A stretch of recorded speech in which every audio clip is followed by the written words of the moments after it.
Welcome to the Life Self-Mastery Podcast, where we bring in entrepreneurs who have created online businesses and improved their lifestyles. Here's your host, Rohit Malhotra.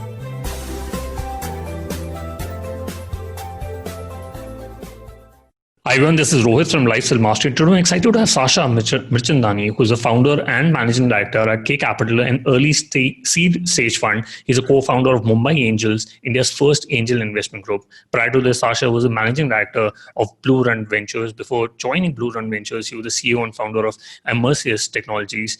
Earlier, Sasha was at Mirc Electronics, where he was head of corporate affairs and new business. Sasha sits on the boards of Hathway Cable and Datacom Limited, Healthkart, Young President's Organization, and Mumbai Angels, among others. He's also the past president of EO Mumbai, and it's also on the board of governors of Universal Business School. Sasha is an alumni of Strayer University and IIMA Ahmedabad. Welcome to the show, Sasha.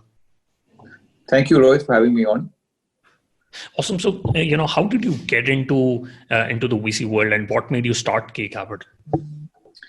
So I actually got into the VC world long back. This was around the time of the .com era, which was between 1999 and 2001, if you recollect. Most people on this podcast probably not even born at that time.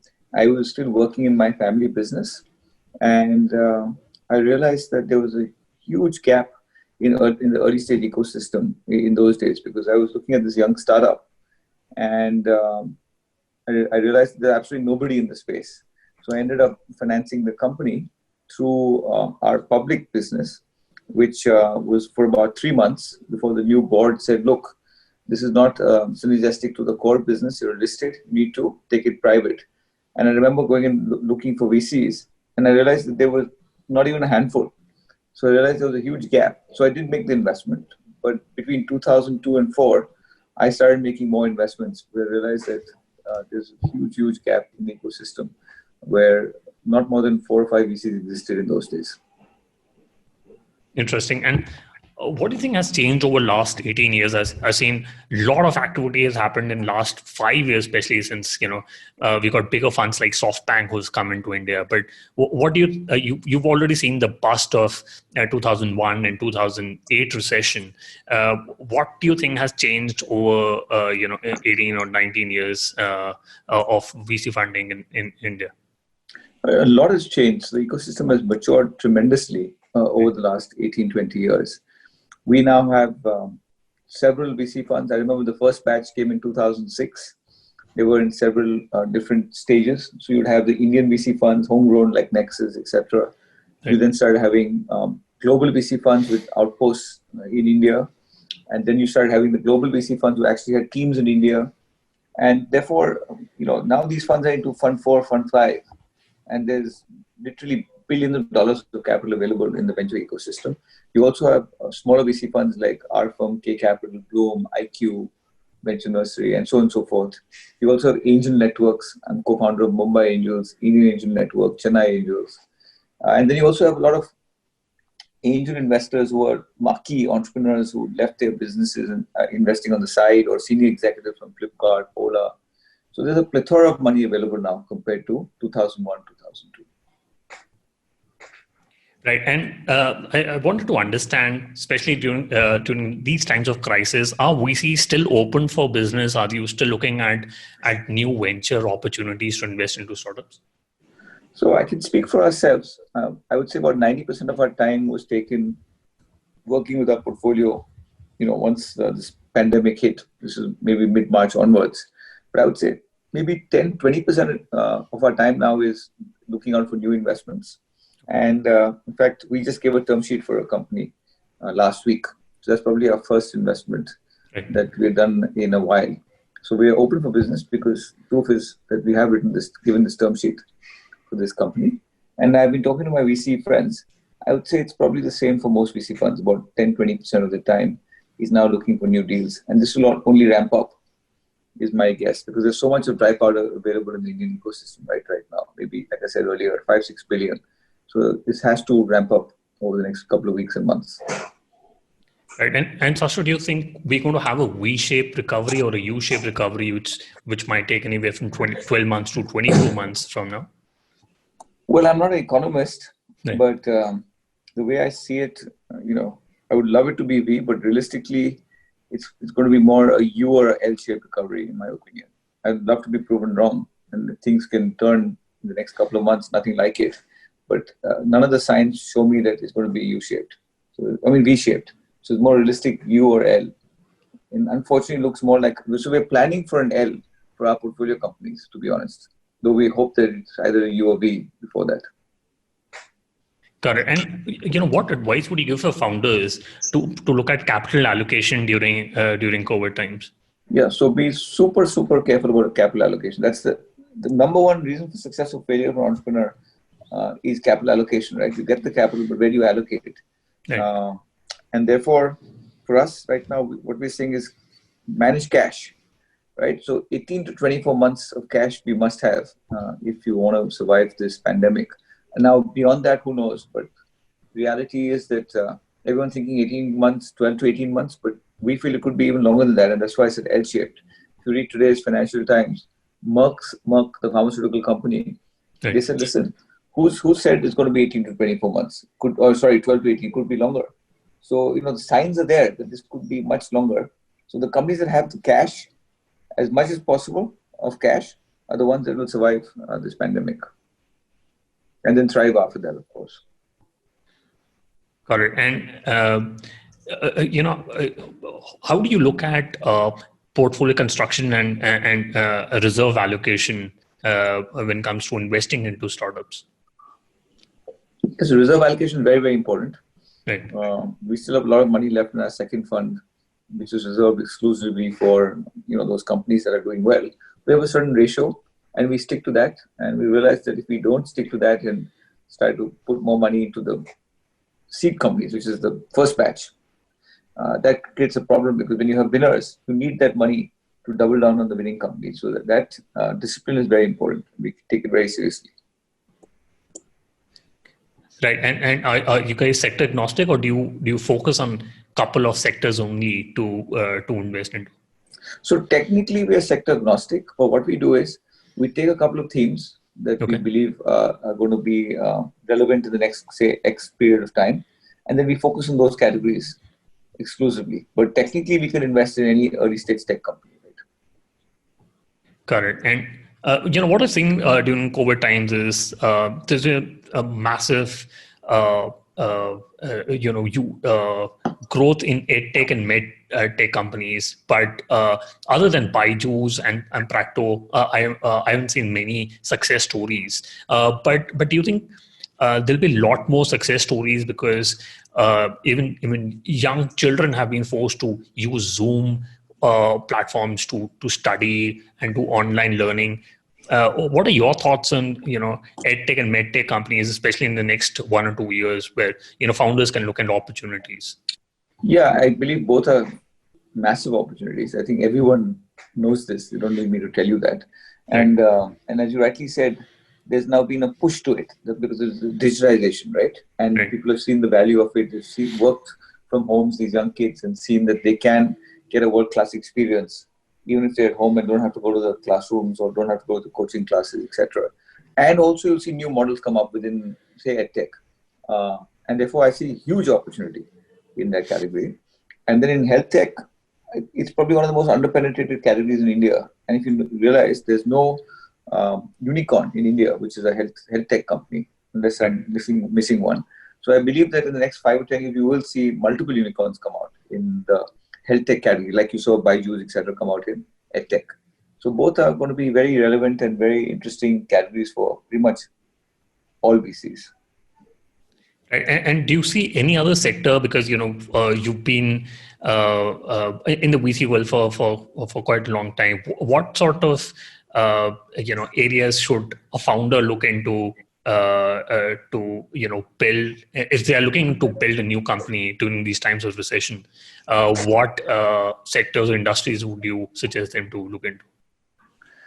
Frankly, Rohit, like I keep saying every time someone asks me this question, right, there is no category that doesn't have opportunity in India. So we are founder first. right. If the business makes sense, if the entrepreneur is awesome, space is available. You tell me, agri-tech, health tech, You name a category, right, where there's no opportunity. There is opportunity everywhere. Huge Right. opportunity. It's more about smaller funds like us picking our spots and being focused. But if you're a bigger firm, you can have senior people in multiple categories and find phenomenal companies. It's a very exciting period for India over the next, I'd say, 20, 30 years. Oh, very interesting. And what has happened in India last couple of months is we've been forced to do work from home, which is or remote work, which was a new concept for Indian companies, right? But what are your core observations for the companies who you've backed on how they able to manage work from home? I think most of our companies have actually done a very good job Right. of managing from home, because initially there was obviously a skepticism or fear or lack of knowledge of how this will work. But I must say that I would say pretty much all our companies have done a phenomenal job of managing their workforces. There's still so much to learn, of course, right? And there's trial and error still going on. And there will be elements of doubt, confusion when this COVID situation calms down, when the lockdown ends, how many people can come to work, how often, which day. So all that stuff is still a work in progress. Every company is in a different stage of where they are as far as planning for this. And many of them, even with all the planning, will still make mistakes. But what the trend shows is that we can manage to work from home. And therefore, it just depends on the company as to how many days of the week do they want the employee to come and how many days can they work from home. And I see this as a trend that's going to go across pretty much all our portfolio companies. I think the key thing is you've got to trust your employees. Right. And trust that they'll do their work versus saying, okay, they're home, are they watching a Netflix movie, are they working? And therefore, I believe things will move to outcome-based KRAs versus, so you say, okay, this is the outcome. You can do it in 2 hours, you can do it in 5 hours, you can do it from Timbuktu or from my office. I don't care. Just get it done. And therefore, that's the trend. So smarter companies will move towards outcome-based KRAs as we progress. Right. And, what suggestion would you give to entrepreneurs, who are going through tough times because there has been a lot of layoffs and salary cuts, and it is difficult for a founder to manage it because it's a very lonely position. What advice would you give to founders to go through such challenging times? I always believe that founders, anybody actually for that matter, why founders? Anybody needs great mentors or coaches, right? And if you can find yourself a mentor that you respect, who will not tell you what to do, but how to think. I've seen that help me tremendously. I have some outstanding mentors. I can call them coaches, for lack of a better word. I call them mentors. And they've been outstanding influence for me in my life. Mr. Rafiq Malik, who's chairman of Metro Shoes, which is a phenomenal company. Mr. Pullak Prasad, who's founder of Nalanda, is one of the largest, pipe funds in India. They've been mentors to me over several years, and I found tremendous value out of these two gentlemen. And I have also worked with many other very interesting and very successful people. So I always believe that you find a good mentor, because especially a CEO, it's very lonely, as you rightly said, right? Or a founder. And therefore, who else can you talk to? Go find someone, or choose someone from your board that you respect, and make him or her your mentor if you respect him or her enough. Got it. And what I've seen in last couple of years is there's been a lot of angels and operators who are running micro VCs to back entrepreneurs. So do you think in next couple of years there's going to be less number of operator VCs and culmination of all these smaller VCs get together, or do you see a trend of more operators running their own micro VCs on the side? I think there'll be both, Rohit. There's no such rule that you have to be an operator to be a great VC. You can be a consultant and be an awesome VC. I used to always believe that you have to have done something, rolled up your sleeves. And if you force me to choose one, I would say rolled up sleeves, having operating experience. You don't have to be an entrepreneur. It's better than just being a consultant. But I've seen some amazing VCs who've been just consultants, worked at Bain or McKinsey, and then come into the VC business with not a day of operating work, but been one of some of the best VCs on the planet. So it's very difficult to generalize. So I believe whoever comes in, as long as he or she makes an effort to learn the new business, which is venture capital, and roll their sleeves up themselves, can win and have won. So And sometimes what happens if you're an operator or an entrepreneur, sometimes you believe that it's my way or the highway, and not realizing that you're not going to be executing, it's the other entrepreneur executing. And therefore, sometimes they become shitty on VCs as well. So you can't generalize. I refuse to believe that. Right. And you know, what I've seen in the last 20-25 years is when internet was started, we thought we could create a company out of anywhere. But what has happened is you got to be in some of these major hubs, be it Bangalore or Silicon Valley or Delhi, or for that matter, New York, to be able to create a company because of network effects or because of the quality of people who work in such big cities. But do you think some of the greatest tech companies can now come out of tier 2 and tier 3 cities in India? Yeah, 100%. And slowly you will see many such companies come out. You look at small towns like Jaipur, you have companies like Kae Capital, which is an outstanding company. We have our own portfolio company, Hello English, in Jaipur. And if you carefully go through the landscape of India, you'll see that slowly you'll have more Kae Capitals of the world come out of these companies, of these small cities, and therefore more confidence to build companies, because you've got a situation where your colleagues and employees don't leave so easily because there are very few people, very few top tier companies in those cities, right? Secondly, costs are low, and you get reasonable talent. Sometimes what happens is that, say, for example, you really need 500 engineers or 1,000. You may not get it in a small town, and therefore you're forced to then move to Bangalore or Chennai. Right. But otherwise, it's manageable. Correct. And you know, what are your thoughts on financing? There's been a lot of debt financing. Companies like Kae Capital and all have been able to give debt financing to entrepreneurs. Do you think VC as a model is up for disruption, because you get a lot of other sorts of financing like debt financing and angel syndicates, which have also come up in the last 5 to 10 years? Yeah, I guess disruption is always on the anvil. You can't presume that things won't get disrupted. When Andreessen Horowitz came in for business, right, they did a great job of disrupting a really old boys club, industry, and they've done very well. But having said that, a lot of the existing top tier funds still exist and are doing very well, right? Therefore, I feel there's a place for disruption, but at the end of the day, there's a place for everyone. So there will be space for venture capital, as in the conventional venture capital, debt, venture debt, you name it, whether it be angel list type models. There's a lot of collaboration and cohabitation possible, and that's been proven out over the last several years. Right, and what are your thoughts on market? Since you're a seed investor, do you look at market or team or an idea when you look at investing into a startup? So we look for everything, of course, just like every investor on planet Earth. Right. But wherever we made a mistake is when we fell in love with the market opportunity and didn't focus enough time on the founder. It's always founder first. And so now we're laser focused on, not now, but for many years now, on the founder. If he or she is right, they will figure it out, generally. It may take longer, maybe a couple of pivots, but the best founders always have a higher chance of figuring it out. Got it. Sasha, I quickly want to do the top 3. What's your favorite business book? So the top of my mind, of course, is the Nike book by Phil Knight. I forgot the name of the book. Shoe Dog. That's right. It's just outstanding.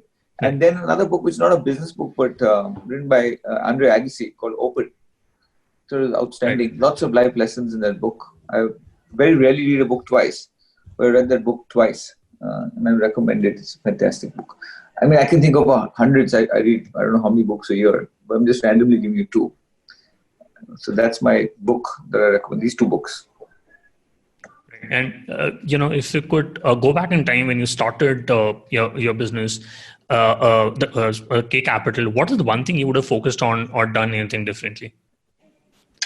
I would have, the team we have now, I wish I could have hired them even and partnered with them even earlier in 2011 itself.